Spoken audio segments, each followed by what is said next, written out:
So hi, I'm Ed Cox. I'm the other co-founder of Reason Digital. You heard from my other co-founder, Matt Howarth, this morning. I don't get out to do talks very often, and you'll probably find out why as I go along. So welcome to this, the first of a limited series that I'm calling Ed Talks. So I'm going to give a tech company's perspective on impact measurement and some of the stuff that we've talked about today. So bear with me while I drone on about some tech stuff for the next 10 or 15 minutes. So one of the first questions I've got is impact measurement. What's the point? I mean, there's about 1,100 methods of doing it. There's so many frameworks in so many different sectors. It's all a big faff. Why bother doing it at all? But actually, we've already talked about the legal imperative this morning. We've talked about the Social Value Act, and if you want to do work for public sector organisations, then you have to be able to show that you're having that impact through your work. Secondly, there's the social imperative. So our world is broken. I think it's fair to say. And as businesses, and as a tech business, I feel a responsibility to contribute to fixing what those problems are, or at the very least to not make things worse. I think it's the right thing to do, and we need impact measurement in order to prove that what we're doing has value. This isn't a Syrian refugee camp, by the way. This is the homeless village underneath the Mancunian Way in Manchester. You can just see Manchester Metropolitan University's logo at the top middle of the screen there. This was from about 2 years ago, and it's been moved on since. But it just goes to show the scale of the problem, including homelessness, that there is in Manchester. The global goals have already been brought up this morning. So for people who don't know what the global goals are, the 193 member states of the UN got together and decided what the most important priorities were for the world and for society by 2030. So these are the 17 priorities that they came up with, and to go with them, there's 169 targets and 232 indicators. So there's already a ready-made framework there that can be used by businesses, government, and NGOs. So as a tech business, the kind of ways that we could contribute to this is to make sure that people have access to the right kind of infrastructure, whether that's broadband, whether that's mobile signals. So the target is on the right there, and the indicator is on the bottom left. We can also make sure that the right situation is in place for innovation and for work. We can use technology to do that, or actually it might be just something as fundamental as making sure that everybody has equal access to work and to equal pay. But I'm not going to talk about those two imperatives today. I'm going to talk a bit more about the financial imperative to do it. And being a good business is increasingly good for business. We've already talked today about how being socially good is good for the bottom line, how it's good for profits, how more and more businesses are coming around to the idea that they need to be a responsible member of the community that they're in, and are working with companies like Grant Thornton to kind of formalise how they do that. Shareholders are increasingly expecting it as well these days. But it's not always been the case. In the 1970s, the economist Milton Friedman said that there's one and only one social responsibility of business, and that's to use its resources and engage in activities designed to increase its profits. But the 70s was another time, a different age, and luckily there's a bit more of an enlightened approach to this these days. But one of the criticisms that Milton Friedman had was on the idea of corporate philanthropy. He felt that a dollar donated to charity was only worth $1 to the company that was donating it, and there was no more value in it than that. And of course he was right about that. So if we apply this to the concept of Walmart selling guns. So if Walmart stopped selling high-velocity magazines and rifles, the value of not selling those and the lives saved will be worth more than the profits they make from selling those guns, donating them to anti-gun lobbies. So that's how social value and how businesses could contribute more to this. In 2006, the Companies Act was revised to take account of this more enlightened approach to shareholder value. So shareholder value is not just about the financial value brought to shareholders now, but it's also about the impact of the company's operations on the community and the environment as well. Unilever was touched on already today, and Unilever has a statement on their website, and this is it, on how they create value for shareholders, and they're very specific about it. That the heart of what they do, that they want growth to be consistent, competitive, profitable, and responsible. As well as shareholders, investors are expecting it as well. So impact investors have kind of known this for a while. I guess the difficulty with impact investment has been that there's so many ways of measuring social impact that it has been very difficult to compare like for like. And a lot of impact investors in the past have kind of gone with whatever processes are being used by the social enterprise or by the non-profit in the execution of its work. But more mainstream investors are getting interested in this now as well. So this was an open letter written to Apple by one of its major investors recently, who hold about $2 billion worth of shares. So they're concerned about the effects that Apple devices and that screen time is having on the health and the well-being of children. So they want to know what Apple are doing about it, and are they going to be developing apps or processes or tools to be able to ensure that the kids' health and well-being are not affected from using Apple devices. So a brief note on why I work in tech. I love working in tech because I think digital is one of the most effective ways of scaling up and delivering services at scale. I mean, the internet's not going away, mobile technology is not going away. More and more people are getting access to technology. We can use technology behind the scenes for people who have very low tech devices as well. And I believe that tech is the kind of, again, as a tech business, that I feel responsible in trying to help people be all they can be using technology. Whether that's things like using drones to deliver medical supplies in Africa, or whether it's the Granny Cloud, which is pensioners using Skype to reach kids in schools where they have very low educational resources. So they do storytelling and have conversations with kids in India and Africa. Or whether it's helping to save wildlife by using satellite technology to spot human movements in wildlife reserves. So we used to be the technology was used to tag rhinos, but actually now we don't tag rhinos anymore. We keep an eye on human movement and intercept poachers before they get to rhinos. So I'm lucky to be able to work on these kinds of projects and the kind of projects that measure the impact of this kind of work as well. So we worked with Clearly So, the impact investor, to develop a dashboard that helped their investors judge the outcomes of their investment, so that they could make more intelligent decisions about where to put their money in the future. We also worked on Australia's first social value bank, which again was something slightly different.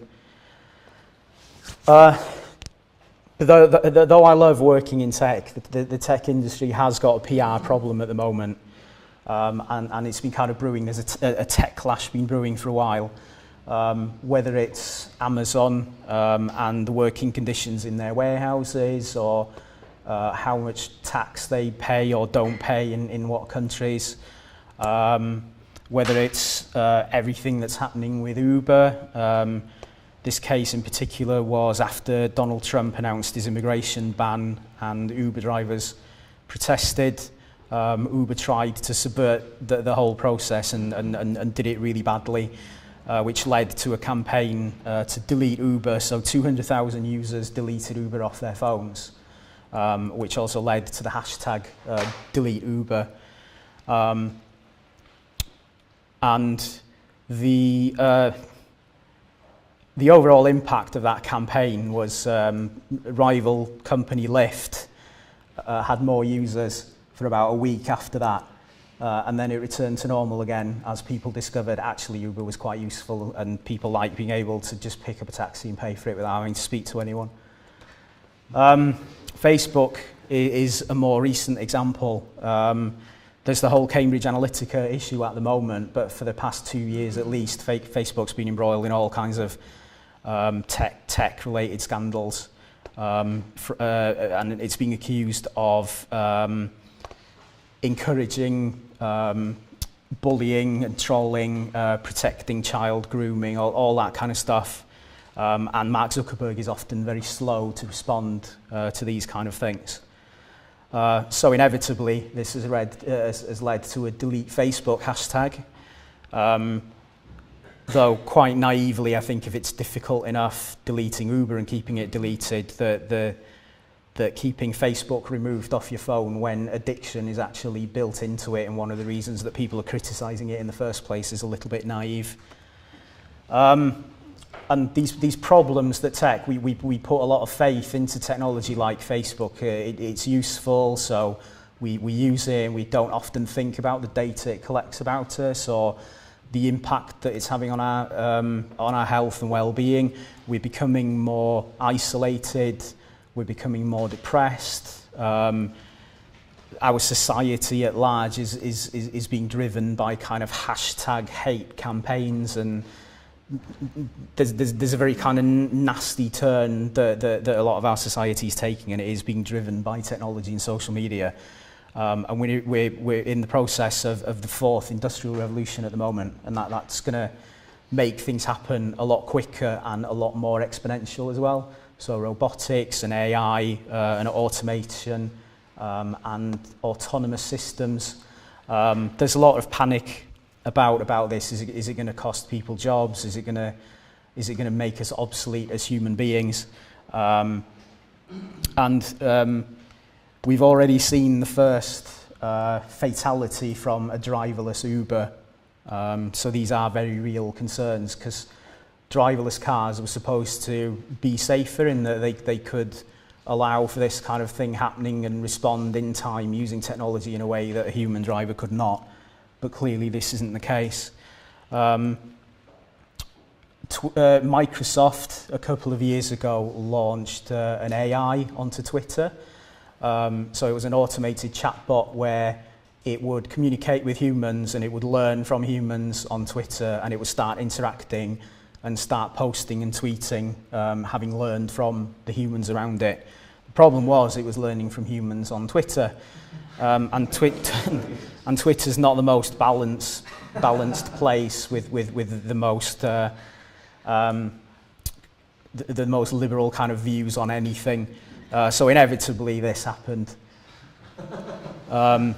It started quoting Hitler and saying that America should build a wall and Mexico should pay for it, and all this kind of stuff. So Microsoft took it off within 24 hours, and that was an experiment that failed. We're at a stage now where artificial intelligence no longer needs to learn from humans. It's kind of learning from itself. So one of Google's AIs, its job is to create child AIs to help on tasks to make its own job easier. So technology is getting better at not needing us at all at the moment, and this is a bit of a worry. But luckily, some very clever people at the Institute of Electrical and Electronic Engineers are thinking about these kind of problems at the moment, and they've published a paper around ethical design and about putting humans at the centre of technology and making sure that humans do not suffer from technical developments.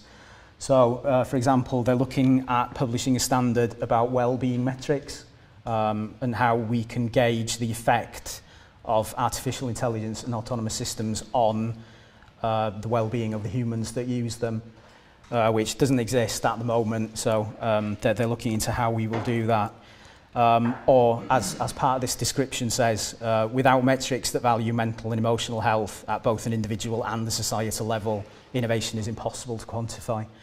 As a matter of interest, two other standards from this series are one for ethically driven nudging for robotic, intelligent and autonomous systems, which basically means managing overt or hidden suggestions or manipulations designed to influence the behaviour or emotions of a user. So they're thinking about how do we protect when robots and when AI are psychologically manipulating humans into doing things. And they're developing standards for fail-safe designs of autonomous systems as well. So basically, what happens when something fails or when it's not used anymore, that it's not just kind of left there and harms society and the planet. And if this all sounds terrifying, it kind of rightly so, because technology proceeding at a rate without checks and balances and without measurements to find out what the impact of it is, I believe is a big threat to society, and we should be using impact measurement to at least regulate some of this as we're going on. But this is all a new field and it's developing, so it's good to know that somebody is looking at these things. And I think as commissioners and as businesses, we need to be aware of these changes and aware, as a tech business certainly, that the software and the apps that we're not developing are not having an adverse effect on humans. We've been as guilty as any tech company of pushing Facebook in the past to clients, saying, you need to be on Facebook, that's where your supporters are, that's where you build relationships, that's where you engage with them, to then eventually make a sale or to make a donation. But actually it turns out that Facebook has not been that good for people in the end. So how do we prevent that same thing happening in the future? And actually, knowing that there's some very clever people on this and are looking into this, will stop a vision of the future that kind of looks like this. And I think, to go back to Unilever, I touched on this earlier, and I want to come back to them. Okay. So yeah, what they're doing is that they're investing a lot in sustainability, as we mentioned earlier. And actually, it's shown that Unilever's sustainable brands grow 50% faster now than the rest of the business. So again, it's good for their bottom line as well. And they've aligned their sustainability plan with the global goals as well. Not only that, but they've actually mapped their pillars to each of these goals as well. So you can see how they've embedded the global goals into what they do. And this goes back to the 1800s and the start of Unilever, where Lord Leverhulme designed a soap because he saw the squalor in Victorian Britain, and he thought that being able to keep people clean would be good for their health and their well-being. So he saw the opportunity of creating a business that would have social good as well. And that kind of wraps everything up for me. So in summary, what can we do? So if you're a purchaser of products or services, ask if your suppliers are measuring their impact in any way, ideally to a framework.